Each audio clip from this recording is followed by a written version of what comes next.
50 Cent sponsored those that cup there. Is that what happened?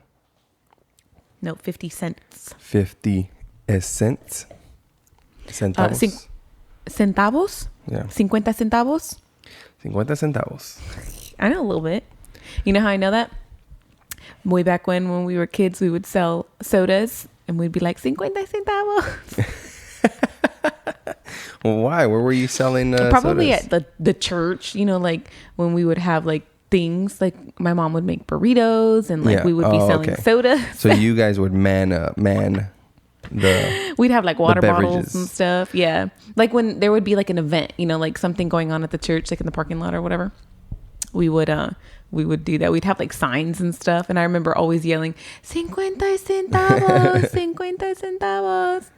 Yeah. And so it was a church event where you guys were like, They were always church events. but I mean, where like you guys were charging for the food, so it's kind of like a fundraiser as well. Yeah, for the church. Like, let's say like the pastor was trying to go out like on like a mission or whatever to like Africa or something. Like they would put on some sort of event, and we would have like popcorn or like normally they wouldn't charge people for food unless it was like we were fundraising for something. Yeah, It's specific a fundraiser. That's what I was. Yeah. That's what I was getting. I was like, wait, you guys always charge or what? What's up? No, I was just wondering if that was your and your sister's hustle. Oh no. Yeah. Okay. No, but they always did like like big stuff. Like they would go out, and I know even now recently, because you know my sister still goes there and my cousins go there.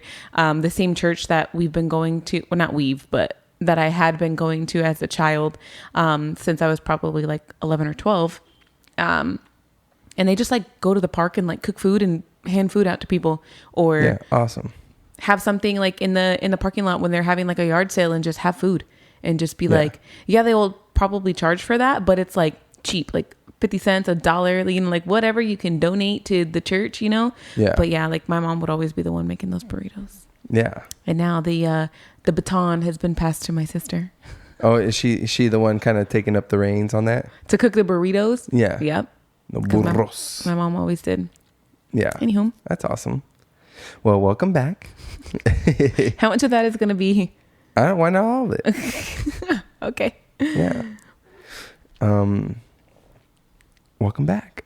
Oh, well, thanks. So Welcome back, any listeners? Yeah. So I guess, part 2 in this Saga. saga. Ooh, I like it. Yeah, I guess in the journey, that is your life. The journey of, I'm not going to say it. What? I was going to say what my maiden name is, but I'll pass. Gabrielle Marie Montoya. You gonna swipe left on saying your maiden name? Gabrielle Marie Tate was my previous married name. Yes. He was a white guy. Yeah. Roger that. Yeah. But yeah, that's where we left off, right? Was kind of you experiencing the loss of a husband, your better half. I could say that. It's your better half. I'm just messing. But going through the trauma that is finding out that, the person that you pictured yourself growing old and, raising a family and dying alongside you, even when you purchased the plot at the graveyard, you purchased a double because you were like, I thought my life was over. Yeah, my life is over. This is where I'm going to be buried. This is where it's at. So how would you feel? What? How would you feel if I die now and I'm like, yeah, that's where I'm going? I mean, would that be weird? I don't know if I would feel anything. I'd be dead. Who knows? No, what if I died first is what I'm saying. If I died before you died and there's that plot, I mean, it's already paid for. It's paid for, son. What am I going to do? Yeah. I'm a frugal motherfucker. Yeah, no, I don't think I would be awkward about that. It's just like, that's just my demeanor, I guess. Like, you had already paid for that, and that was a big part of your life. I knew that going into this relationship. Yeah, but even now, like so many years later, like I absolutely do not see myself being there. Yeah, well, you gave up you left it vacant for one of his family members to take it up. So, Nice. They're gonna have to pay me though. Yeah. Just kidding. Not kidding. But so yeah, we left there, you finding out, and then kind of want to pick it up here. Yes, part 2 is, you trying to pick up the pieces that, and this, I guess this part of this stage of your life, I kind of picture like a little kid, those videos where he has something in his hands and he bends up to pick another one and some of it falls out, and then or he picks up what he just dropped, but then he just, it's a repeated cycle. Yeah. Of that. So that's kind of how it would, like, I picture this part of your life, you having to come back from that trauma. And that's a perfect visualization of my life. Yeah. From the moment that this happened to when I felt like I was stable, is literally that. My hands were full. Every time I went to go get something new, 5 other things fell out of my hands or fell out from underneath me or whatever it was. So after he died, I remember the service, all of that good stuff. Like, and luckily for me, my mom's really good friend, church friend, had asked if I wanted her to take photos. And I was like really uncertain because I was really weird about photos at funerals. Like, it's just not a thing that you do. It's kind weird. Of rude. Like, essentially, like, you're in somebody's most vulnerable time. But I am absolutely 100% grateful that I said yes. Yeah. Because if I didn't have those photos, I would not remember who was there, what happened, because that whole week is a total blur to me. Yeah. Like 100%. I do recall the moment that I found out. It was a Friday, and around maybe noon, 10, 11, maybe noon. And by 1, I think I was already at the police station, and I would safely assume that by 4 or 5, literally my whole immediate family was at my house. My cousins, everybody, they showed up for real. So I didn't eat for a whole week. So he died on a Friday. His services were the following Friday, and a whole week. And once everything was done, and my mom stayed with me for a little while, it's just almost like I'm just in my house, kind of like, well, what do I do now? Like, yeah, where do I go? Can we touch on and for any listeners that we may have, they hear about Roger, your deceased husband, is that he passed away and you guys were young, but can you give us a little bit of a description on who he was as a person? Oh yeah, Roger was, as far as physically, totally opposite of what you would, I guess, assume or think that I would be attracted to or whatever. But I don't feel like I necessarily had a type at the time. And he was taller than me. He was white with red hair and freckles. And he had the rocker kind of style. He wore a studded belt. The what are they? The necklaces. With the spikes? Not the spikes, but it looked like almost like shells, kind of. Yeah. Studded, a studded, like a skater. He was like a skater type of dude. The big. The skater shoes, Vans or like those are. Hurleys or whatever they were, whatever brand. I remember him trying to teach me how to skateboard, and I'm not coordinated whatsoever, so it just did not work out. And plus, I'm goofy, so trying to teach me was difficult for him because he was trying to teach me how he rides it or how he rode it. But I couldn't learn that way because I did it opposite. So I would put when you're right-handed or whatever, your right foot goes behind because your right foot is the one that's in control. No. Yeah. But I'm opposite. So it's everything was difficult for me. He even tried to teach me how to play video games because he was into video games, but because I'm so opposite with everything. Yeah, I remember that because I always used to, play like Halo or Call of Duty or something. And I remember you picking up the controller. We'd always have to slow down how fast you can look around, but totally invert you. Like you had to go in there and not switch one setting, but the second setting that takes you just completely opposite. So yeah, that's just says something to how you're wired. So he was the skater type of guy. He listened to, like Rush, and he listened to Coheed and Cambria, where he was a drummer also, a very good drummer at that. We had our guest bedroom in our house. Well, one of our guest bedrooms, because we didn't have kids, so we had a 3-bedroom house. One of the bedrooms had his drum set in there, and he would play the drums all of the time. I remember it was so loud. I'd come home from work and I could literally hear it as I'm pulling into the street. Like, I wonder what our neighbors thought. Like, holy crap, can you get these kids out of here? Like, what's going on here? So he played the drums. Him and his best friend, they did Coheed and Cambria covers. Yes. So we would go to his friend's house all the time, and I would just sit there and be like it was boring for me, like, because all he did was play, which I enjoyed watching, but still there's nothing for me to do, Yeah. And then he would drink too much, and I'd have to drive his 2001 Mitsubishi Eclipse home, and it was a stick shift, and I'd have to drive it all the way to Santan Valley, and his best friend lived on a main street. So having to pull out of that, so difficult. Oh, yeah. Like you're pulling into main traffic. Yeah. Like, so I'd have to pull out and do my best to navigate into the center lane to not get into oncoming traffic. Like, yeah. And that was pre, alcohol days for Gabby. So, but he was very committed to his job.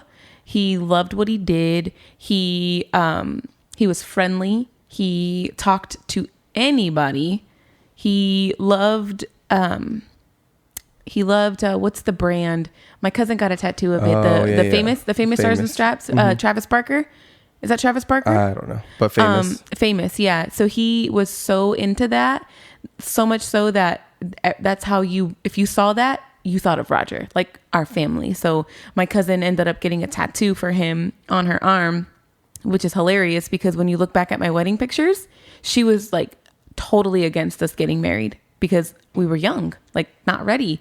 So she was like the last one to approve of us getting married, but yet maybe the first one to get some sort of tribute because he made everybody love him. Mm-hmm. He was an incredible soul. Like, I think he was older than, like his soul was older. Yeah.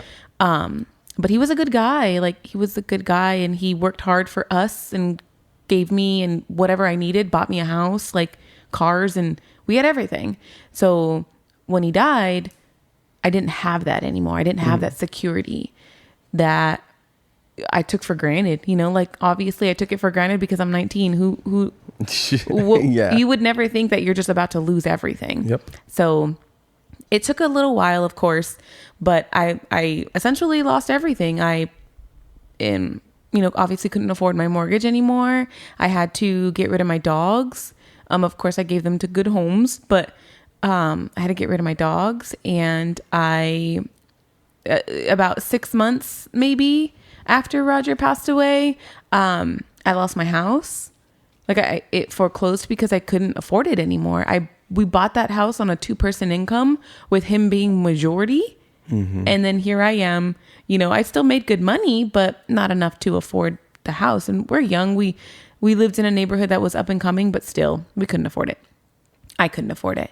So I lost my house, and I remember my cousins being there, my mom. There's a picture too somewhere floating around of everyone in the driveway or the garage moving me out. Like, everyone showed up to move me out of my house. And I remember apartment searching with my parents. Yeah. And 19 years old, like, you would think that I'm like college kind of like, but I'm like, here I am, widowed, lost everything. Like, I need to find a place to live because I'm not going to live with my mom. Like, come on now. Yeah. So we searched around. I remember my mom telling me, do not get the first apartment you see. Like, you need to shop around, like find the best deal in the best area, blah, blah, blah. And what did I do? I got the first apartment I saw. Y'all done. It was a condo, and it was so cute. Like, it had like the garage, and the laundry under, in the garage. And then you walk upstairs, and the house, the living space was upstairs, and like a cute little kitchen. It was a 1-bedroom, 1-bath. And I remember having parties there. My cousin would show up. That was where we would get ready to go out. Like, we had fun there. Like we had fun. That was when I felt like, not that I lived, of course, because I'm still grieving. I'm still getting over everything. But I got married when I was 17. So I'm trying to find myself. I'm trying to find who I was. So going out all the time and lived in that apartment. I think I lived in that condo for like a year. And then I'm like, I can't afford this anymore. And plus I was going to school. Yeah. I went back to college and I was going to Mesa Community College for a little while. And yeah, I was just I was all over the place right after. Yeah.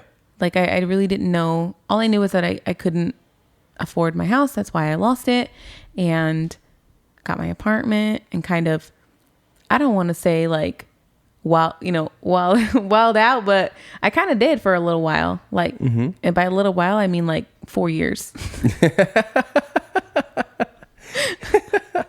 Yeah, that's a good little while. I mean, you're looking back when you're 60, be like, I did wild out for a little while.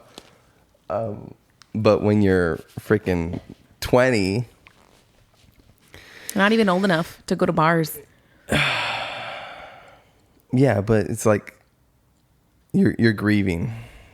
You're going through this huge loss. So obviously, you're not going to make the best choices. Even though you had like a really good support system around you, you're still like, hey, and that kind of speaks to kind of like the person that you are, where it's like, like very prideful and, what's the word I want to say? Just headstrong, and it's my way. I'm gonna figure this out, this and that. And, when you go that route and going through what you've been through, I mean, you're gonna slip up more times than you would want. So I just kind of found it not funny, but I didn't know quite what it meant when me and you had become serious for a few years, 2 years or so, and your mom like made it a point to like stand up at whatever family gathering, and they were like, she wanted to just comment on how good you were doing, and that she was very thankful that I had come into your life, because I remember you were like, I don't want a relationship, I don't want this and then. I mean, the last thing I wanted was a relationship too, but I was just like, man, I really like this person, like it's very cool, I'm very interested in who you were, like, so I was like, well, I didn't want anything serious, but I'm willing to, if we want to hang out, keep talking. And I don't know if you remember, do you remember when this is like jumping ahead a couple years, but when we were like first talking, I remember going to your soccer game and you left your phone with me. And I remember going through your phone, finding some things that I didn't like to see. And we talked about it. And I was like, nah, like I'm out, like I'm good. And then we drove, cause I drove you, like we went together. And I remember you sitting in my car crying that you were afraid you were never going to see me again. Yeah. And so I'm like, I remember like now that I think about it, it's hilarious because I'm just like, that was so funny. But you were showing me your true emotions, because I'm like, I don't need you. I don't need you. Like I'm grown. Like I want a grown ass relationship, not this little petty bullshit. Out of your mouth. That always came out of your mouth. I remember when we ran into each other at the club and you were with your group of friends doing your thing and I was with my group and I was like, well, hey, what's going on? And, I had seen some things that happened in the club. I'm like, who is this? Like what? And then I remember that was just the line I always remember, like, I'm independent, I'm on my own, I'm doing this, I don't need this and I don't need that. And I'm like, like, is this going to be what it's like? And I was like, now I'm like, yeah, it is, bro. Now you're like, you should have ran. But yeah, I do remember that because that's that event in my life led me to be how I am now. Like, nah, I don't need to take nobody's bullshit. Like, or even in our relationship, like either you're here or you're not. You're in or you're out. Like, I'm not some baby. We're not in high school. We're not in college. Like, this is for real. Like, you treat this like for real. Yeah. So, but leading up to meeting you was a lot of bullshit getting up to that point of actually being introduced to you. But prior to that, I I worked a lot and I went to school. After obviously losing my house and everything my whole life was literally just flipped upside down. Pretty much had to start over. Yeah. Like my credit was shot. You know, like it's like here I am, 19. I turned 20 that year that he died. I turned 20. And you know, I'm just trying to figure it out. Like, what the fuck am I supposed to do now? Like, what do I do? I don't know. But I already had a decent job, so I stayed with my job. And so I was working in the finance industry for quite some time, up until I think right after I met you. So I was working at the same company for, I don't know. I'm trying to do math in my brain right now, and I can't. So at least 5 years, maybe. Yeah, I would say 4 or 5 years. 4 or 5 years. And probably right after, because I started, and then 2 months later, Roger died. So I was pretty fresh into my job. Yeah. But I would say about 90% of the time, maybe, yeah, about 90% of the time, I was intoxicated when I went to work. Because I just didn't want to go. I couldn't deal. And mind you, at the time too, I'm also not old enough to even buy alcohol myself, because I'm 20. Yeah. I was, for a while, obviously I wasn't old enough. But I drank a lot. So who was securing these bottles for you, or were you just walking out with them? No, like, I don't recall ever having a fake ID. And to be honest with you, I don't even remember how I got all of this alcohol. Like, I don't remember, but I do remember having it. And so maybe it wasn't as bad prior to being 21, but from 21 to, when did I meet you? 23? Were you turning 23? I think I was. 2011? I think I turned 23. Yeah, that's right. Yeah. So a good two so years. a good 2 years. Yeah, that I kind of probably, if I kept going the rate that I was going, probably already would have had a liver transplant at this point. Yeah. Because it was bad. Like I said, I drank all of the time. I showed up to work. I worked second shift. So second shift is usually like afternoon start time, and you get out like 9, 10 o'clock in the evening. Yeah. So I would go to school in the morning. I would start at like 7, have like a clinical or a science class or something. Go to class in the morning, come home, change, eat lunch, maybe if there was something for me to eat. Most of the times there wasn't, because my mom was at work, and like I didn't want to like cook anything, like, because it was normally rushed. So I'm like, I'm having to come home, I get dressed, and then I'm gonna have to go to work. So I would drink as I'm getting ready to go to work. So I would normally make Sex on the Beaches. So I had all of the stuff made to make my Sex on the Beach, and I would get like the liter bottles, not like the baby ones, like the liter bottles. A fifth of alcohol, or what do you mean? No, water. So I would have a water bottle. Oh, gotcha. Okay. So I would have a water bottle. So I would be having a drink while I'm getting ready, and then I would pour. What did your eyebrows look like back then? Drinking while getting ready. I mean, they were probably still decent. I'd have to look at old photos of me. But I would drink while I was getting ready, and then I would make drinks to take later. So I would pour them, and they would be like let's say like the Blue Dasani water bottles, where the color you can't really see what's inside. But it's not clear. It's not clearly, but it could be some sort of pre-workout. It could be anything, essentially. A Gatorade that I'm like, you know what? Let's just pour it in here, whatever. A Gatorade bottle would be more not. It would be better to disguise. Yeah. So so I would do that, and I would pour like at least 2. They might not have been the big ones, but they were at least, a few good sized drinks for me to take during the day. And I would literally, like, people put their food in the freezer, in the refrigerator to store later. I would put my pre-made alcoholic beverages in my work refrigerator to keep them cold. And I also had a cup, like a company cup, and it was colored red. So clearly you could not see what was in that cup. So I would pour, like, so what, I'd get to work at 1. I'd already have maybe 1 or 2 drinks before getting to work. I would get to work and I would be good. And at the time you had braces and everything, so you kind of had a lisp already. Did I have braces then? When did I get braces? I'm trying to remember what year I got braces. Maybe, when did I meet you? 2011? Yeah. So I got braces probably in 2010 or 2009. So yeah, so right around the same. I did have braces. Yeah. And where I worked, it was like customer service. So I'm on the phone, like I'm talking to people all day. I'm in people's faces. I have, managers, teammates, like whatever.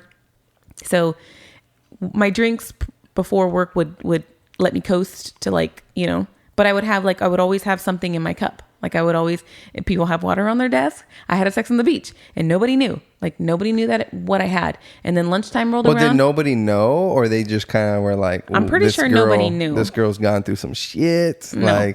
No. Yeah? You played it off that well, huh? Well, the department that I was in at the time that I fully recall all of the drinking that I did was a completely different department that I was in when Roger died. So I was not even with the same people who knew me from the year prior or whatever. Okay. So this was a whole new department. But I drank all the time. And then lunchtime was quote unquote dinner time because it was like 5-6 o'clock because I worked second shift. So I would drive down to the Circle K and they already knew me. And so they didn't card me no more. And I would probably get one or two of the small malt beverages and drink them and go back to work where I had a second water bottle waiting for me. Yeah. So I would drink that to get me through the rest of the night. And then when my shift ended, depending on who was going out that night, I would go out and drink more. And then I would come home at 2 o'clock in the morning, get 3 hours of rest, try to sleep, wake up and go to school and do it all over again. Yeah, I did that for a few years straight. So I'm sure people knew, obviously, because I'm a drinker. I drink. But I don't know that people knew how much. I was hiding the vodka and the peach schnapps bottles in the closet from my mom because I lived with my mom. After my year at my condo, I moved in with my mom. And that's where I lived when I met you. But I would hide it from her so she wouldn't see all of the alcohol that I had. Like I would have to be sneaky to throw the bottles out because there was a lot of them, like empty bottles and new bottles. Like I would buy 2 or 3 at a time so I didn't have to go back so soon. I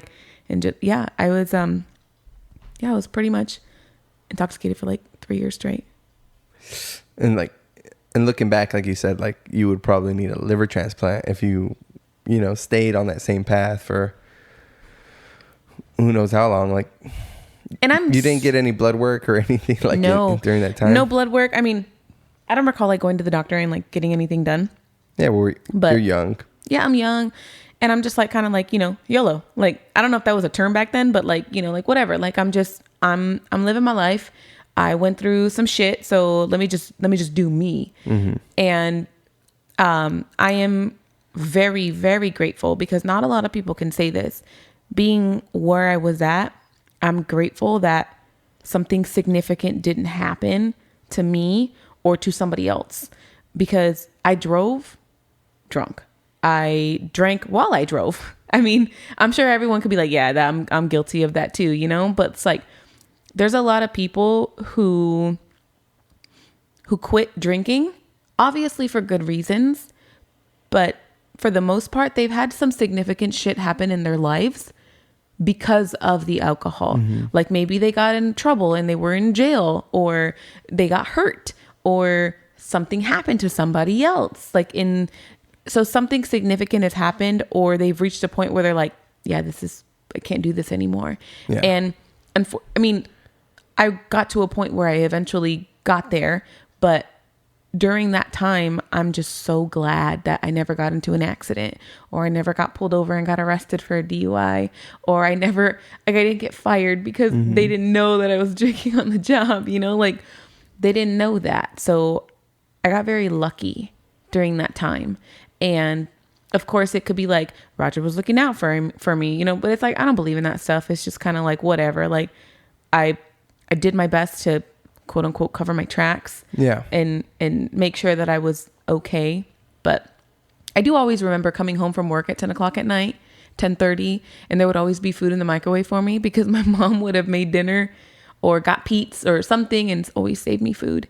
Yeah. And then when I would come home at night, Xena, our dog, would obviously wake up because she would hear me open the gate or open the door, and she would come up and she would growl for a bit. And when she saw my figure or saw that it was me, she would like wag her tail and like come up to me, you know, and like, she was sweet. But once my mom had woken up, once Xena was barking or knew that I was home, my mom would wake up and she would sit at the kitchen table with me at 10:30, 11 o'clock at night, asking me about my day and what happened, because I rarely saw her. Yeah. So she would wake up and sit at the table with me and sit there while I ate and just talk to me. And so you didn't call her as often as you do now, or you did in later years? Yeah, because you're young. Yeah, I was like, stop calling me, Mom. Like, what? Yeah.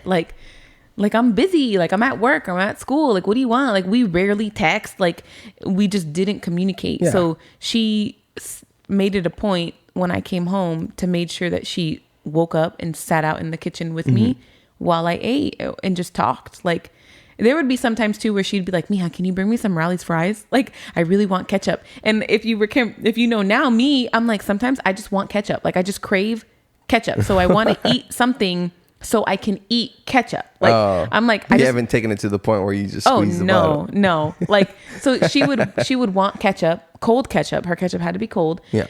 And so she would want me to bring her some fries. And so then we would just sit there with the bag open, and that's the one thing that always annoyed the shit out of me that my mom did. Whenever we would order like fast food or something, she'd tear the bag open and everything is like on the bag, which people do, but I'm like, take it out of the bag. Like, take it out and like set it on. You don't need to tear open the bag. Like, she would lay the bag flat, you know, like, and then she would just tear it open. And I'm like, I'm down with that. No. I'm like, are you serious right now? You don't need to do that. Like, it bothered me. And then she always did it. And the way she scooped the ketchup, she didn't dip. She scooped. Like, she was scoop. Like, come on. And I'm like, no, you dip. No. Like, you just dip it. You just said you want to get ketchup in your mouth. The best way to do that is to scoop. I know, but still. So I get that from my mom. Like, I just have this craving for cold. Like, I just want ketchup. Like, I like ketchup. So then she would make me bring her fries on the way home. And we would sit there at 11 o'clock eating fries and ketchup in the kitchen. Everything else is dark, and Zena's chilling next to us, and my dad's asleep. And here we are, 11 o'clock eating fries. Like, I remember those days. So what led you to get to that point in your relationship where you and your mom spoke, 3 to 6 times in a day, where it was literally like a 15-second phone call? Like, hey, I just saw this. Oh, okay, cool. All right, well, I'll talk to you later. Bye. I think it was when I moved out.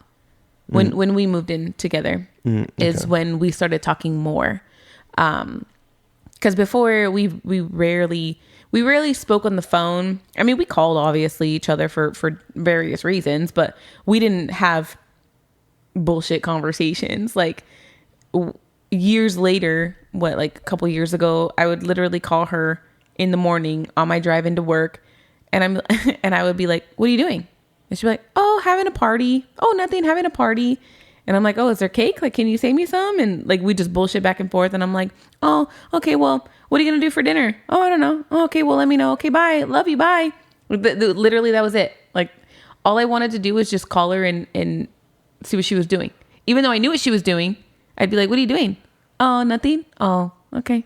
Like, that was it. That's literally all our conversations were. But it took me moving out, and I felt like I was a lot more mature than my age to have adult conversations with my mom. Even at 19, 20, we would sit around and she would tell me things like stuff that's going on in her life, like, not to get advice, because she, like, but just to talk. Like, she would talk to me like I'm older than what I was. So that's why we had such a strong relationship, is that she didn't treat me like a child. She approached the situation different with me, because she knew that I was different mentally. Like, I'm different. You don't need to talk to me that way. Like, I can understand what you're saying. Like, and let's figure this out, or whatever, like, it was just different. So me moving out, I felt like we just became like best friends. Like, where we could just talk like about anything. And we if you would go through my phone records from like years, like it was only my mom's number. Like, we would text and call all of the time. Like, video chat, like on Saturday mornings, like all of the time. It was all of the time. So, but yeah, she stayed up. She took care of me. She really took care of me till the moment she kicked me out. So here you go. It's like those birds that they toss you out of the nest, like way from up on a cliff. They go from feeding you like babies to like kicking you out. Here you go, bro. That's what it was. Like she didn't obviously spoon feed me and give me everything in life. I worked hard for what I had at the time. You're working since like 15. I think I got my first job when I was 16. Yeah. But she took care of me. She was there for me when I needed her. She fed me when I needed to be fed and helped me, when I needed to be helped, and was there for me. And then I had met you. I don't think anything significant happened in my life from during those years prior to meeting you. I don't think so. So, and then I met you in September of 2011. We were introduced by my cousin, who was dating your best friend, one of your best friends. Clarification, because I'm sure you have many. Because Fern's gonna be listening. Fern's gonna be like, "What the fuck, bro?" So one of your best friends, where we met and we talked and we kind of hit it off, and then it was pretty much. We only hit it off because I got in the back seat of Nacho's car. And I had made some Faderade, 50% vodka, 50% Gatorade, and I had a 12-pack. And you shared. And now when you recently shared that story of you like drinking all the time back in there, like I didn't know how bad it was. And I'm like, okay, so when you saw me get in the back with like a 12-pack of homemade Faderade, you were like, okay, this guy's cool. But then not only that, but you're like, you want one? And I'm like, fuck yeah. So then we were talking because, they're together, and it's like, we were totally different from them. Like, they don't really, neither one of them. I mean, maybe more so now, but at the time, like she didn't really drink a lot, like, and I don't think he drank at all, or really even does now, but they were like, they don't drink. And then here we are in the back, like, like just hitting it off, drinking. And then we go to the game. We went to a football game, the opening game of the 2011 season. So we went to the game, and then, afterwards we ended up talking on Facebook or something, and we exchanged numbers. You reached out. Yeah. We exchanged numbers. You reached out to me. Pretty quickly after that, I feel like we became really serious after that, like within a month really or quick. So. And the one thing that I can recall is I remember, and it was probably right before I ended up quitting the job that I was at. And I think this was either right when we became serious or maybe right before. The one thing that you said to me, and I think that made me feel comfortable getting serious with you, is you told me, obviously, you knew my history, and I don't know if maybe I was talking to you about quitting my job or something, I don't know. But what you said was, you're not alone anymore. So like, stop acting like you're alone. Like you're not alone anymore. And like, that's what it got me. Cause I'm like, you're right. Like I'm not alone anymore. I have somebody, I have a person who can help me like deal with life, So I like specifically remember that. And then that was in October, early November or sometime. Yeah. Because that was right before my birthday, because we ended up going out for my birthday. And it was good. Like we hung out. I lived with my mom.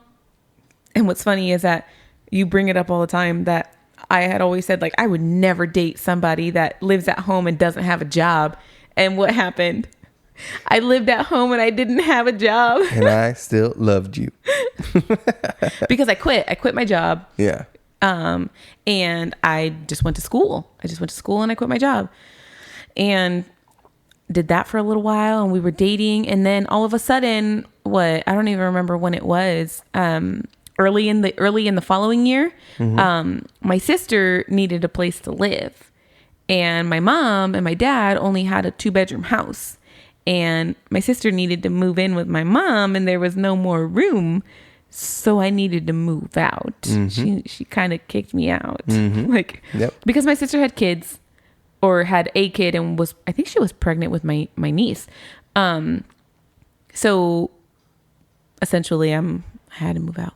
And so there was no other option for me. And then so you invited me to live with you and 3 other dudes and essentially a bachelor pad that was disgusting at most parts.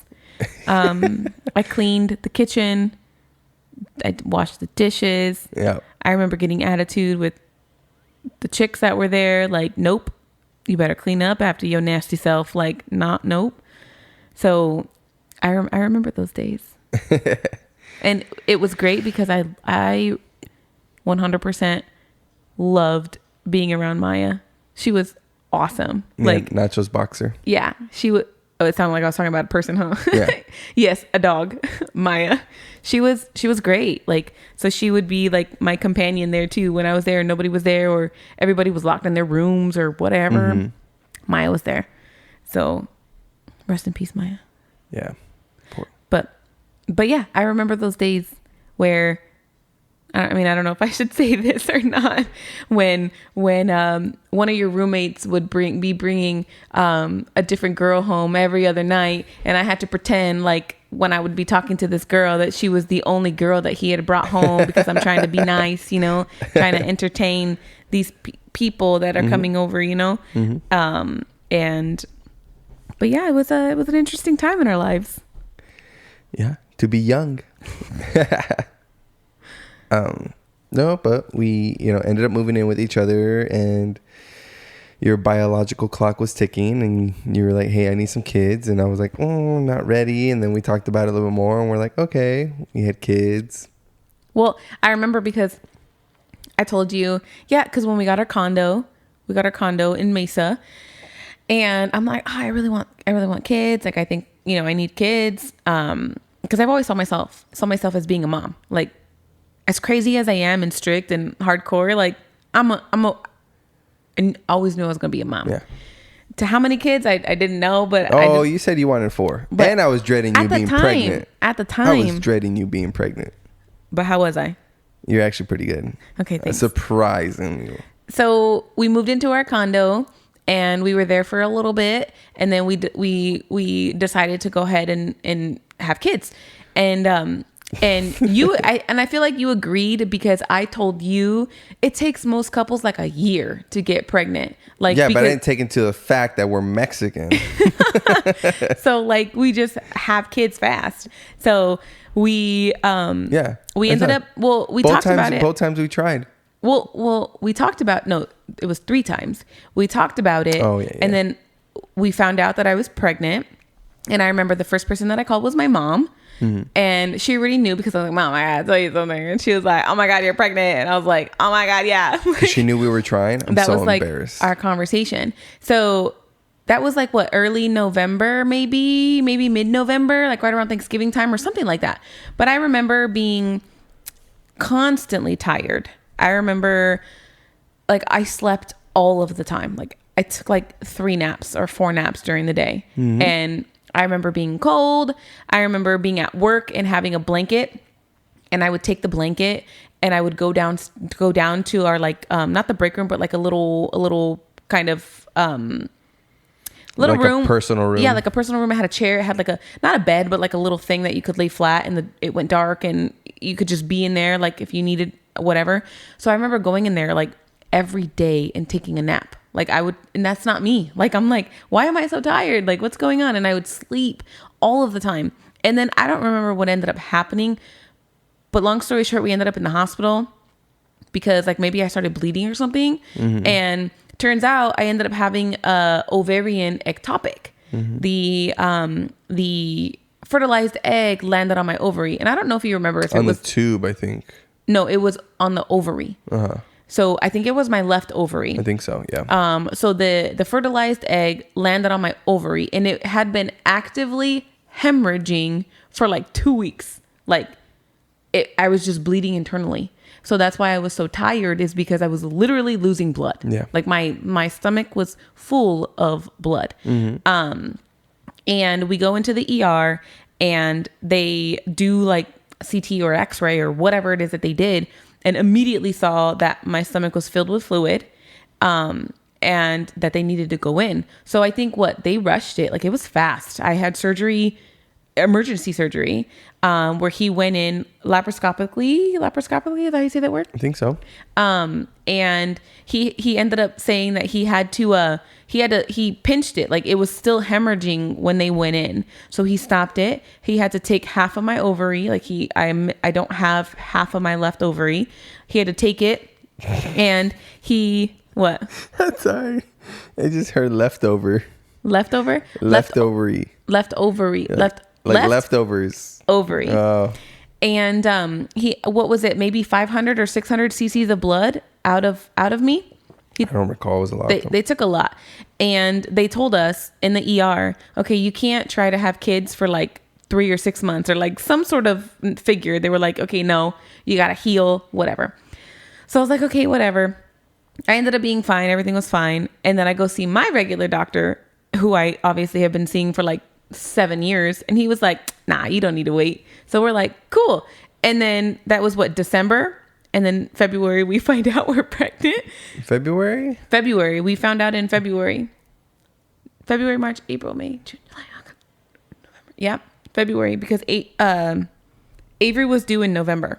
Mm-hmm. So she was due in November. So we found out in February, or maybe end of January. I think it was February, because I was thinking March. No, we didn't find out in March. That was Micah. So we found out in late January, early February that we were pregnant with Avery. And you were like, what the fuck? Like, I thought it was going to take a long time. Like, and now here we are, 25, 26, like just dealing with, I don't want to say a loss, but it's a loss, like a significant event medically for me. For sure. So then my pregnancy was considered high risk. Mm-hmm. I'm now high risk. And I'm like, I got to go see the doctor more. I got to figure this out. So I had to go see the doctor early so they can make sure that the egg planted in the right spot. So do that. Once we figured out that everything was good, we were kind of coasting after that. Like, went to the doctor all of the time, checked, grew normally, everything was fine. Like, I remember getting her room ready. Like, we found out that it was a girl. We weren't even married yet. We found out that it was a girl. Yeah, that's right. And we did a whole gender reveal for just our moms, and your dad and your brother and my dad were there. So we did a gender reveal. Got married. And you had a concert all on the same day. Yeah, it was wild. That was a wild Tuesday. Was it a Tuesday or a Thursday? I think it was a Tuesday. It was Tuesday, June 26, 2014. Are you sure it was a Tuesday? Yeah. You're gonna stick to that? Because it was a Saturday where you were like, hey, maybe we, get married. Like, you proposed to me. I mean, I was pregnant, but I did also say what I didn't want. I didn't want my child to have the name that I had at the time. Yeah. So that was also a big factor for me, because I didn't want that. Mm-hmm. So you said it was Tuesday? It was a Tuesday. We got married at 4 p.m. You're incorrect, sir. It was a Thursday. It was a Thursday? Thursday, June 26th, 2014. Dang. How did I get that so wrong? I mean, you're only 2 days off, but yeah, we got married, courthouse wedding. I had should have bet something on that. My parents there, and I had your dad was there, or your brother? I think my dad and my brother, no? And then my good friend Irene and her daughter were there, and we didn't have rings, so Irene's daughter had made me. I think she had 3 kids. Who? Irene. No, she didn't have. I think her daughter was the only one there. I think that's the youngest son was there too. But her daughter had made this ring for me. Yeah, because that's how quick it was where we decided we were going to get married. I didn't even have a ring. So that happened fast. And then I ended up having Avery 5 weeks early. Just a random water broke. Had to have her early. And I quote from the doctor, because she's not white and she's a girl, she was healthy. And she had better chances. Well, yeah, she had better chances. She didn't need to go to the NICU. She was born on a Thursday, and she came home on Saturday weighing less than 5 pounds. Mm-hmm. She was like 4 pounds, 9 ounces or something like that. Like, she weighed less than a freaking sack of potatoes, for real. like the tiniest little monkey looking thing that you could ever see. Like so much, like the babies, as they grow obviously older before they're born, they have this hair that sheds, you know, like the part of the skin or whatever it is that sheds. So they don't look so hairy when they're born. And she didn't have the chance to do that. So she looked like a little monkey when she was born. But she was tiny. She was healthy. Thank goodness she was healthy. But we knew she was coming early. So I ended up getting steroid shots.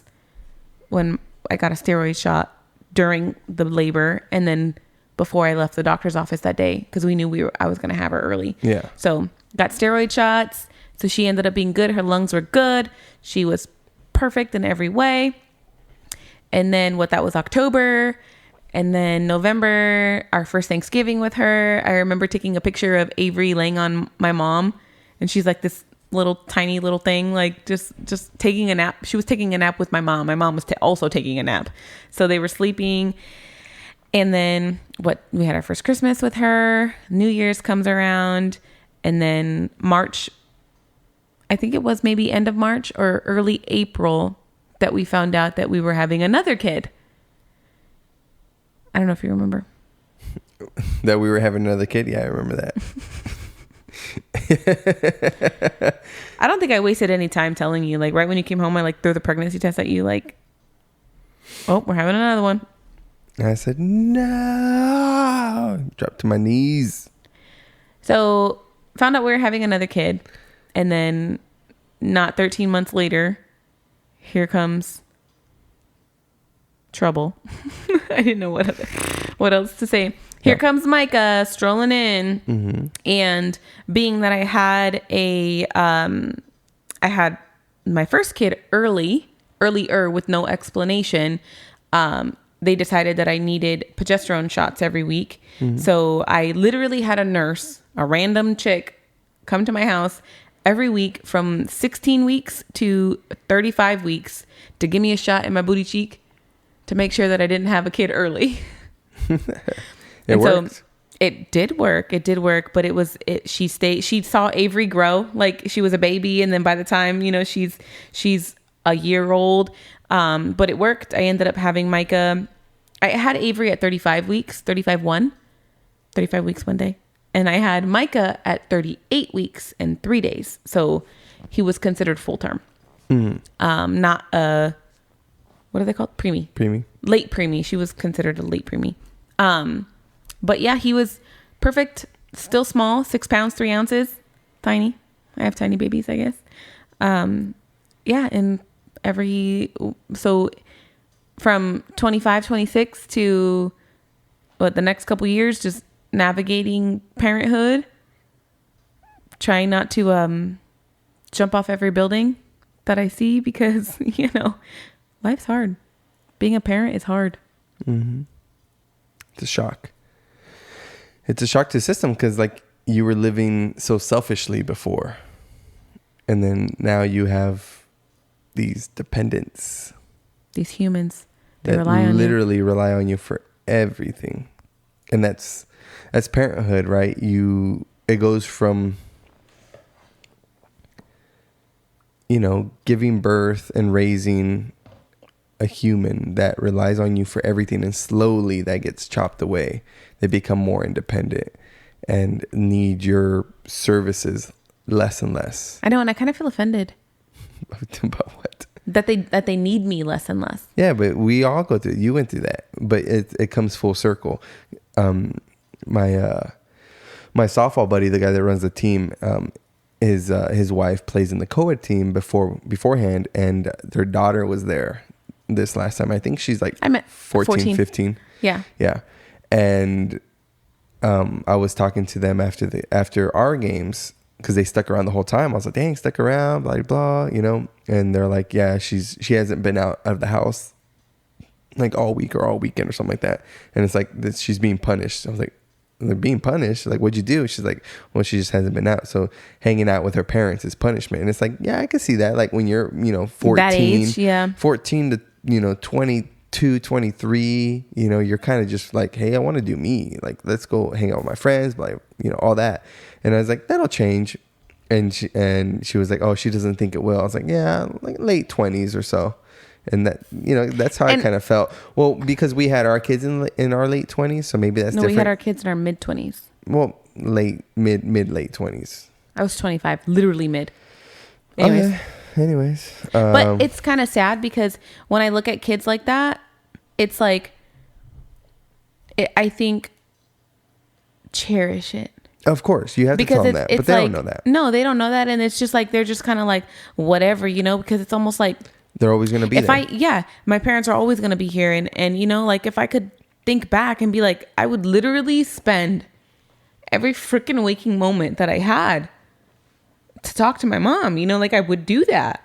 So it's like it's unfortunate that you see these kids taking advantage of the fact that punishing your kid is spending time with your parents. Like that is not a punishment for me. Like in my brain, I can't process that because it's like punishing me would probably be like, I don't know, like I can't even like think of something that would like punish me because like I wasn't into video games.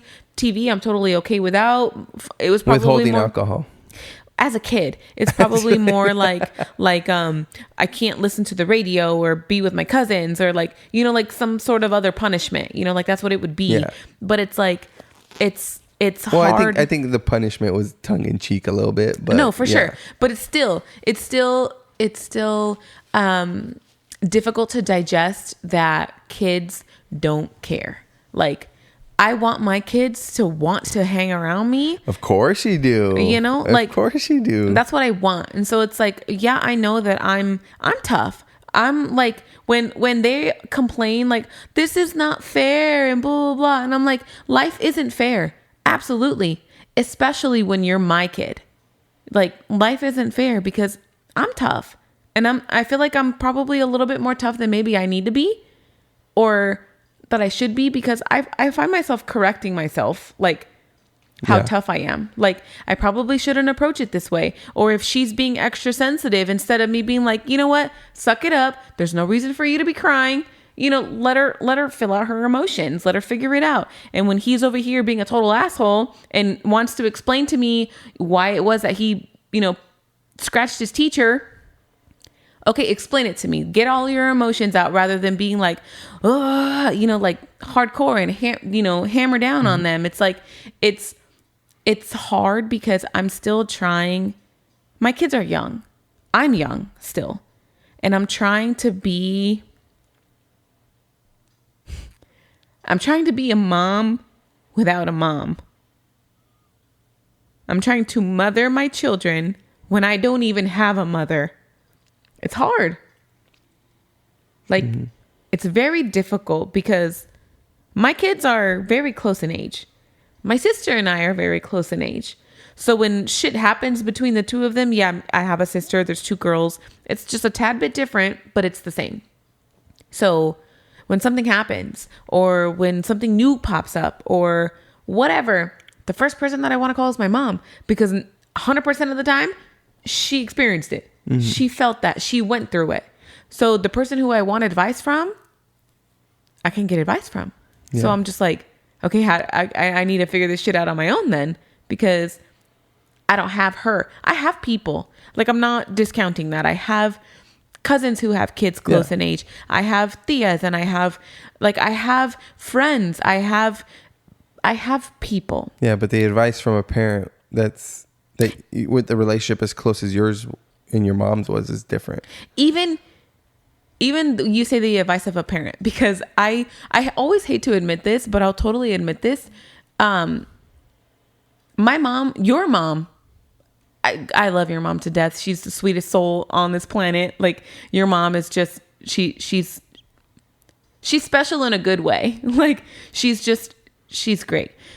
But your mom could say something to me like, oh, do it this way and it'll work. And I'd be like, it's fucking bullshit. No, it's not. Like, no, I'm not going to do it that way. And then I go turn around and ask my mom the same question. And my mom says that exact same thing. Do it this way. It'll work. And I'm like, oh my God, I never thought of that. That's such a great idea. And then I'll do it. Yeah. But it's because it's my mom. Like, I don't know why. Like, it's just when it's your mom, you process whatever it is that person's saying different. So it's like my mom and your mom could say the exact same thing, and I'm gonna think what your mom says is bullshit, but I'm gonna believe what my mom says because it's my mom. Well, it's part of the message, the delivery, and the messenger who it's coming from. Because you can hear all this information, and it's all well and good, but unless you hear it at like the right time from the right person in the right way, in the right way, it's like it doesn't, until then it's not going to mean anything. But now I've come to appreciate your mom a lot more. Not that I didn't appreciate her before, but I appreciate the way that your mom is now. I appreciate what she says and how she approaches things. Because your mom and I are two totally different people. Like polar opposites. Like, you can't even describe it because it's so opposite. Like how your mom is and how I am. Yeah. But I've grown to love your mom that much more since I lost mine. And it's not obviously for her to replace my mom. It's just having a mom. Like, it's your mom, but it's like my mom. Like, I text her all of the time. Like, it's just like, she's my mom too. Like, she's there. So it's like, it's good to have that presence because, obviously I had my mom growing up, and then I had my dad, which we've referenced in the past. My dad is my stepdad. And then my real dad, my biological father, was an in and out presence in my life. And it got so serious that he was so out of my life that at one point, I'm sure you can recall this because we touched on it in the last one. I ran into him at a grocery store, and I was pregnant with my daughter. So this was in 2014, and I'm grocery shopping. I'm by myself. I'm just chilling with my cart, like going through the store, and I see him, and I'm like, I know who that is. And so I go up to him, and he turns around and he looks at me, in that face, that look that you're like, I know you, but I don't know you. Like, who are you? Like, let me just talk to you for a few more seconds so I can maybe kind of figure out who you are. And so we talked, and I'm like, I could see that his brain was working like extra hard to figure out who I was. So I remember, mind you, I wear glasses. I have long dark hair. I am semi-tall and semi-thin. I look the same. I've looked the same since I was probably 15 years old. Like, I look the same. So for you to not recognize or know who I am, like, clearly there was some other issues going on with him. But shit, it's his daughter too. Exactly. I'm your daughter. You literally have my name tattooed on your arm. Like, I'm your daughter. So I'm like, once I saw the wheels turning in his head, I'm just like, do you even know who I am? Do you recognize me? He legit was like, no. Like, and I said that. I'm your daughter. I'm like your blood. Like, I'm Gabby. Like, I'm your daughter. And he was like, oh, mija. And I'm like, nah, bro. Like, step back. Like, don't hug me. Don't touch me. Don't talk. Like, no. Because were you approaching him to tell him that you were pregnant? No, he didn't even know that I was pregnant. But were you approaching No, I approached him to say, hi, like, hey, we ran into each other at the grocery store. Like, I would assume that two people who know each other, especially when you're father and daughter, you talk to each other in the grocery store. Like, yeah. And maybe that's just me. Like, I don't know. So I went to just approach him, and he didn't even know who I was. He literally did not know who I was. And so at that point, I think right after that, he ended up, maybe a year or two after that, he ended up going back to prison. And I remember sending him pictures of my kids, of Micah and Avery, separate pictures. And I remember sending him a picture of you and I, because he asked, because he was writing us letters. He was writing me letters, and I would reply back to his letters, but I would send the letters from my mom's P.O. box. So he never knew my address. He didn't know that we got married. He didn't even know that I had a second kid, and he didn't know our last name. Mm-hmm. Like, I didn't include any of that information on the letters that I sent, because I'm just like, you're who are you? So it's huge when, like, you have two extremes. You have the extreme where I'm so close to my mom, where like we talk about anything and everything all the time. And then you have the other extreme where this man doesn't even know who I am. Like, that's crazy. Yeah. Like, this man doesn't even know who I am. So it's taken a lot of time and a lot of effort on my part to allow him back into my life. Yeah, which you have. And that, I think that all started from the passing, right? Mm-hmm. Of your mom. Where, I mean, but he was behaving himself, you know, on the straight and narrow for what, a year and a half prior. So he was slowly working his way back in and showing that, you know, he's making a serious effort. And, you know, proving that, you know, maybe it's not too late. So you have gotten to the point where you've allowed him back in, like he's been over to the house before, like over for dinner. Yeah, he didn't meet the kids until they were like 3 or 4, or 2 or 3. It was years. Yeah. Before I even allowed him to meet my children. Mm-hmm. These are his grandkids. And then I remember being so pissed off because I remember him telling me in a letter that he got my kids' names tattooed on him. And I'm like, fuck you, bro. Who are you? You don't even know them. Yeah. And you're getting their names tattooed on you? Like, nah. Like, you go ahead and just cross that shit out. Like, but he has made an effort. And I think a lot of the reason why I'm sticking to try to make it work is because my mom. Yeah, your mom kind of pleaded with you to, you know, forgive. Give him a chance. Not forget, but, you know, forgive. To give him a chance. To give him a chance to make things right. To, you know, like to make the better half of his life better. Mm-hmm. Because, you know, I would feel very terrible if something happened to him and we weren't on good terms, you know, like we weren't okay or something like that. But yeah, it's just to have to go through literally this man not knowing who his own child is. Like, I just turn around and it's like, I commend you and just the fathers who are there.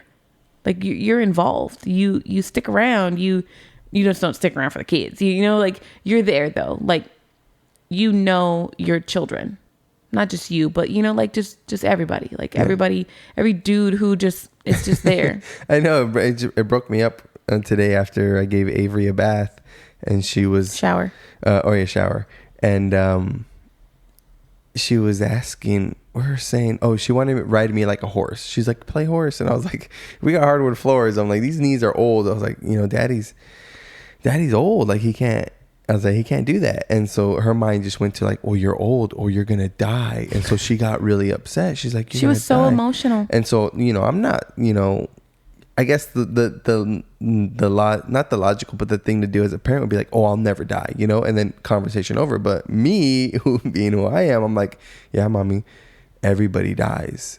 And she was just like, what? Like, but you're gonna, I was like, but no. I was like, it's gonna be a long time from now. Like, I'm gonna live to be 100. Like, even that's like surpassing, like, from when I helped by like 25 years, right? And but even 100, she was just still like, but yeah, you're still gonna die. Like, she was just stuck on the fact that you were gonna die. Yeah. And I'm like, but mommy, you're gonna be like 70. You're gonna be like a long time from now, and this and that. And she's like, but you're gonna die. And I was just like, well, you know, maybe we'll get to the point where we can transfer our consciousness to an artificial intelligent being and blah, blah. And I'm like trying to reason, like, with this 5-year-old who's super emotional. Yeah. She cried for like 10 minutes. Like, she was super. And then at the end of that, did you hear what she said? She walks away and she goes, and I miss Nana Nancy. And I was like, girl, why do you gotta do that? Why do you gotta do that to me? Like, well, and then Micah goes, I don't miss Nana Nancy. Because of course he's the contrarian. He's always got to be different. He's always got to go against the grain. That's why I say I pray for his teachers. he's just an ass. But I'm like, well, she misses you, and she'd be really sad to know that you say that, because she'll pop you right in your mouth, boy. Like, don't do that. Yeah, exactly. But it's it was a rough life for me, for what, from 19 to 29, essentially, literally a decade. Was losing my whole life, gaining my life back, having children, and just kind of navigating the world as best as I can. What do you want to touch on now? Do you want to touch on food or your mom? I guess we can touch on like the food situation. I mean, that's a random spot to put this in, I guess. Well, I'm trying to figure out, because the next logical step is to talk about. Like, well, no, I guess we could talk about the whole food. Like, I mean, obviously, just talking about it, like whatever. But it's like, yeah, I obviously, if a lot of people don't know, most of people do know, but I have dealt with, since I've been 14, 15 years old, maybe less than that or younger than that, an eating disorder. I've had an eating disorder for more than half of my life. It doesn't go away. It'll kind of hide, if that makes sense, because I don't remember always dealing with it, if that makes sense. I don't remember always it being a presence in my life. I remember it starting, and then I remember getting married, and then everything was fine, and getting pregnant, and then it wasn't there. Like I didn't feel the need to, I don't know, be at a certain weight or like whatever. I don't know. I just didn't feel this. But then that's a good break. And we're back. I'll start that one. All right. I like that. So I was going to say something very inappropriate, but now I won't. Oh, yeah. Please don't. I forgot what I said. You were talking about your eating disorder. I guess my logical next question is to be like, when did it start? And looking back, do you feel like you kind of know what started it off? I don't have any answers to that, because I have no idea what started it. Yeah. I don't have any idea specifically when it started. All I do know is that I was mid-teenager, 14, 15 years old, when I felt like it began. And it wasn't like where it is right now, because I almost feel like at this point it kind of evolves. So it started with like restricting, like just restricting. And then it goes, and then that I did that for a little while, and then, got married. And then when Roger died, I do notice that, and when I have gone to counseling or therapy for myself, that it has been brought up that when it comes in full force, it's during the ultimate stresses of my life. Yeah. Is when it comes in, because and the logical explanation is when I'm losing control of everything else, the only thing that I have control over is three things: what I eat, how much I eat, and how I get rid of it. Those are the three things that I have control over. So I've noticed, obviously, over the last 15 plus years, that's when this comes up, is during stressful times. And when Roger dying, stressful times. When I'm going through something or whatever, and it's super stressful, and I'm literally like losing extra hair, and I'm like literally like, stressful times. I do know, and I can tell you that it's not always there though, because when I found out that I was pregnant with both of my kids, not there. Nursing, not there. So it's, for me, I feel like it's not a typical ED. It's not a typical eating disorder.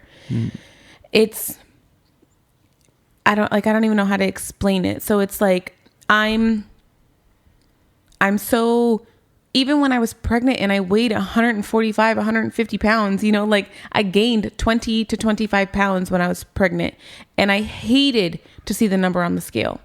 I'm a visual person. So when I saw that number, I'm just like, oh my God, but clearly I knew the reason why. I'm creating a life. So not being pregnant, when I look at the scale and I'm like, oh my God, are you serious right now? I'm going to do what I can to not have it the same. Like, I don't want to see the same number. I don't want to see the number increase. Like, and I've always been told, like, what does the number do for you? Like, it's not the number, it's how you feel. But to me, the number in my brain translates to how I feel about it. If I see a high number, I'm going to feel like shit the rest of the day because of what I saw. If I see something, and I guess it goes back to, well, what is a good number? Yeah. I don't know. Well, I could just really quick translate that to like, how do you feel? Like, you don't know how to feel because you're not per se an active person, like demanding something of your body, versus when somebody says it's not about the number on the scale, you know, when they're exercising and working out, because it's how do you feel? How do you feel performing out here, doing the workouts or playing a sport or being active? Like, oh, I went from a 3 mile or for a 2 mile run today. It felt good. I felt good. So you can't really translate that when you're not being active, where it's like, well, how do you feel? You know, where it's like you can't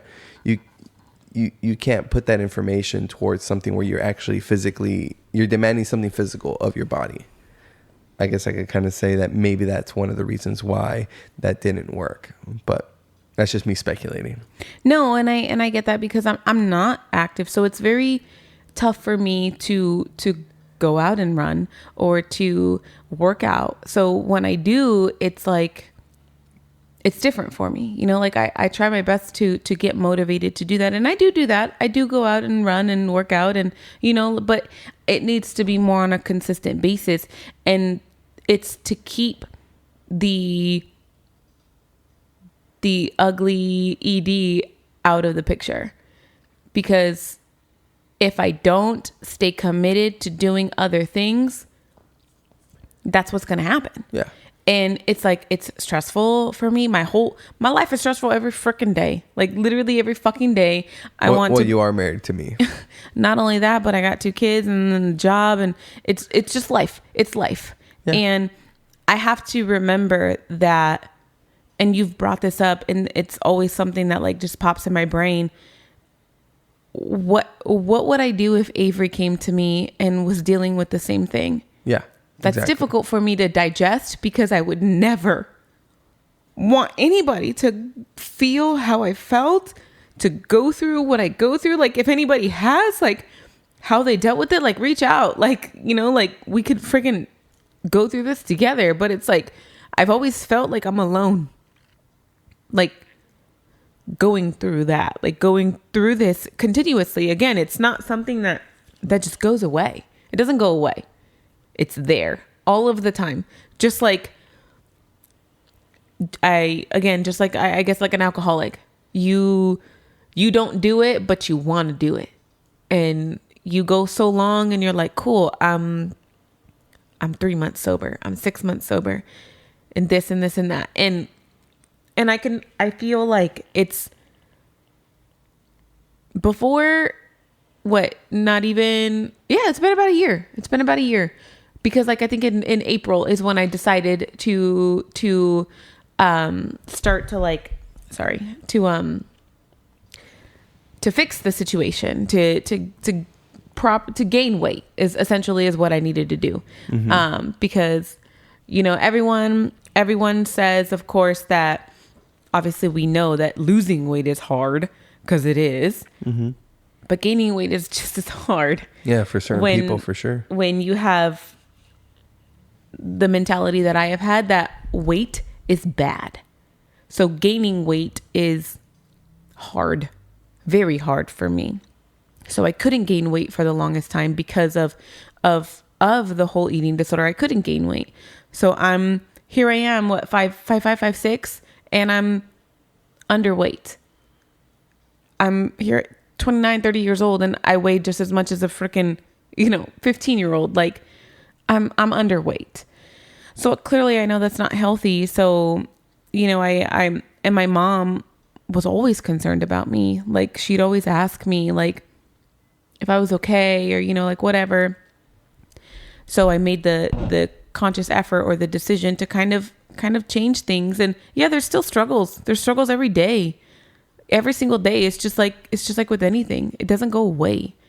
But it has gotten better, because from where I was a year ago to now, I'm what, 15 pounds heavier. I've put on 15 pounds. I'm no longer underweight.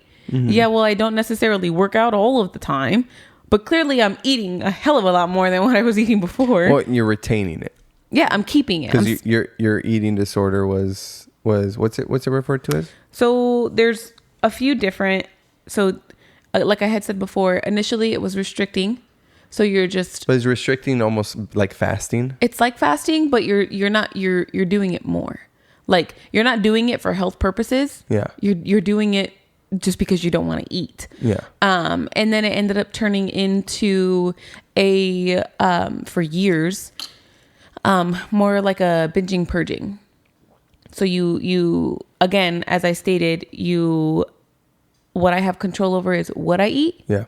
how much I eat, and what I do to get rid of it. So it would eat in excess. I wouldn't eat all day. One meal, like at one point I could probably say that I could probably just eat like a whole like, large pizza by myself. Mm-hmm. And I would do it because I know that in 30 minutes from now I'm going to be in the restroom because I'm going to get it all out. Yeah. And is that bulimia? It is. Okay. But it's also binging purging because bulimia, bulimia, I don't know how to say that, is more of like there may not necessarily be a binging episode. Oh, okay. So there's layers.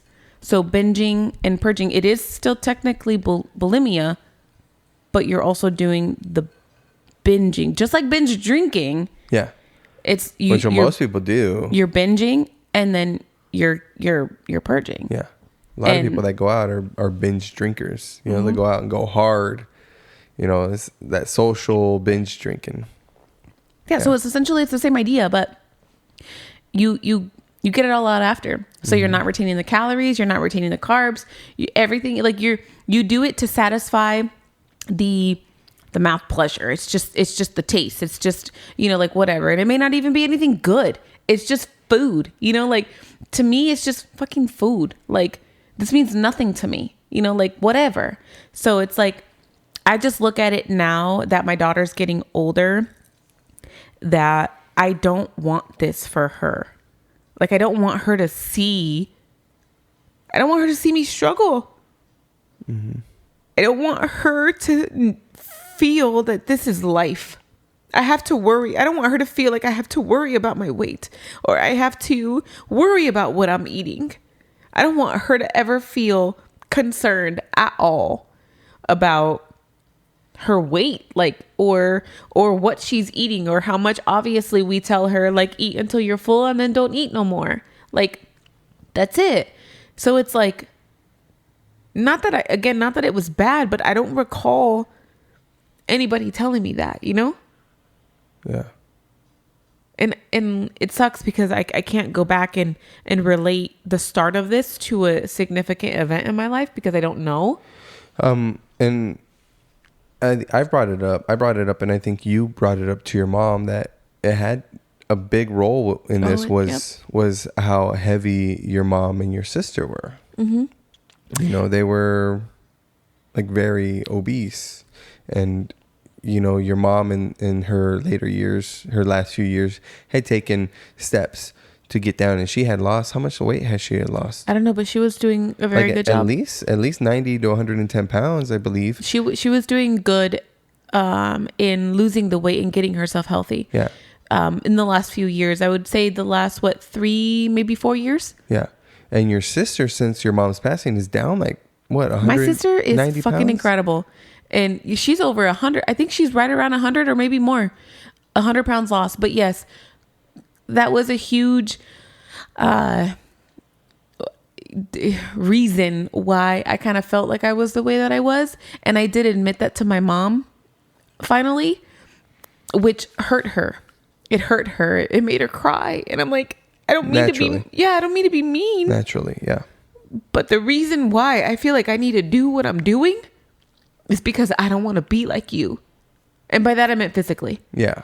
I don't want to physically look like you because Well, it look, scares and not me. only that, but you knew the medical problems she had. And the restrictions and all of that. I didn't want to do that. I didn't want to live life that way. So my goal was to be 100% opposite of that. And I was. Like, I did not look like them at all. And I didn't want to. I was scared to be like that. So that's kind of why I was the way that I was. Like, but as far as an event, like, there was nothing that kind of caused me to, it just kind of built up. But as far as now, you know, being 31, I'm doing my best to kind of keep it in check, you know, like trying to, you know, no, Gabby, don't do that. You know, like, instead of going balls to the wall, like, why don't you just eat a little bit of this and eat a little bit of that? And, you know, like, whatever, like, I can't go crazy because I know me. So I can't be like, yeah, I'm going to just go ahead and eat this pizza, because then one slice turns into 3, and then 3 turns into 5, and then I'm gone. Yeah. And we had talked about that, where you're like, well, this is my life. And this, I'm like, yo, I had to like shake you. I'm like, this talk, when you have 2 kids and, you know, you're married, a family, like, it's not, hey, this is my life anymore. Yeah, like, I'm being selfish. that talk can't exist.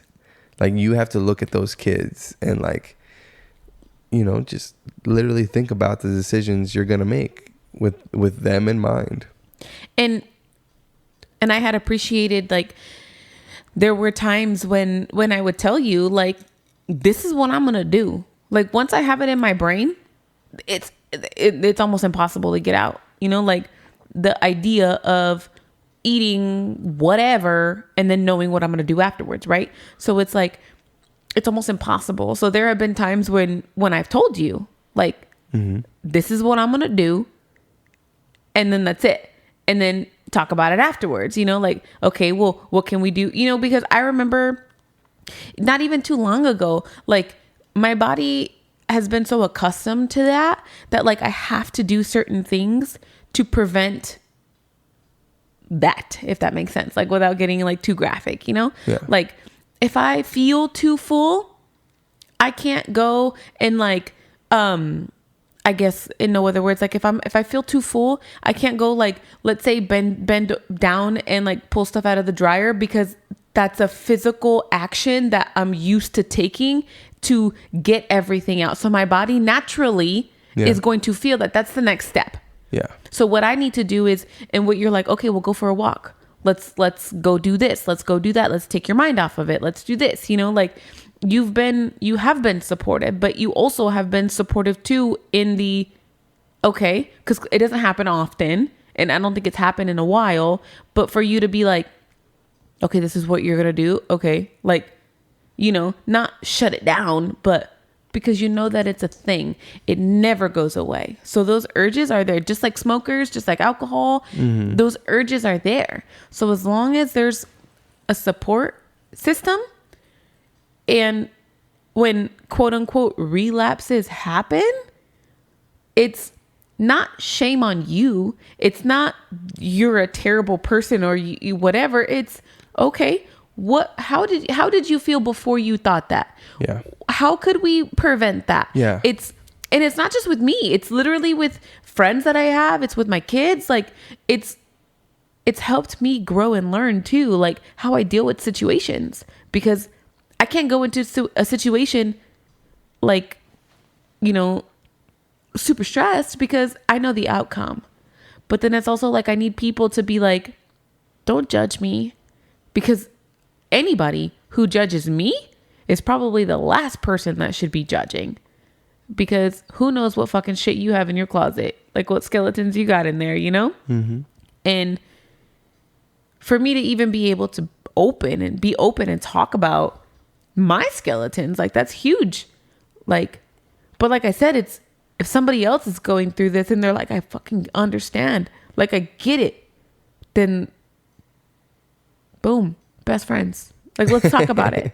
Like, because we can get through shit together. As long as you have people who may not understand, but who are there for you no matter what, you'll be okay. Like, I have friends, and I'm the type of friend that you call me and I'm gonna be like, when and where? How many shovels do I bring? Like, what who are we burying? Like, what? Not even who. Like, where? What are we doing? Like, you don't even need to ask. Like, time and place, I'm there. So I have those people. I have a lot of those people. So that's what's also helped me continue to grow through, not out of, through the eating disorder, through the loss of my mom, and then just through life, where all I want is just to build people up. And that people are doing that for me. So yeah, that's the end of that. That's awesome. That's what it should all be about, is sharing to help connect with other people, to help build them up and get them out of the hole, their own hole, maybe a hole that we've experienced before, but just to make the world a better place. And that's all that I would want, because I want my kids to be a what's the word, a part of society, like a stand-up citizen. Yeah, a citizen, contributor. A person who contributes to society. Yeah. Do something with your life. Mm-hmm. Contribute, like whatever it is. Do something. Like, I don't care. Like, it doesn't matter to me. But just do something beneficial. Like, I don't know, but that's what right. That's what's led me here. It's my first 29 years, 30 years on this planet. Any questions that you have, sir? No, not till the next episode. All I hear is what's that? That song. Is it? Oh, yeah. Doom, doom, doom. Yeah, some Dr. Dre. Yeah. I know. I was thinking that too. I was like, maybe I should. You got nothing for me? Because I feel like I talked like 90% of that. No, this is all you. I know, but still, like, you have no questions about my life. No. I asked all the pertinent questions. Yeah, we'll do a third and maybe final, maybe a fourth on where you go after all this. So we'll wrap this one up here, and we'll pick it back up on part 3. Get the tissues ready. Oh, yeah? Ooh. Okay. You heard it here. You ain't ready for this next one. Bye, y'all. Bye, guys. Love you. I love you too.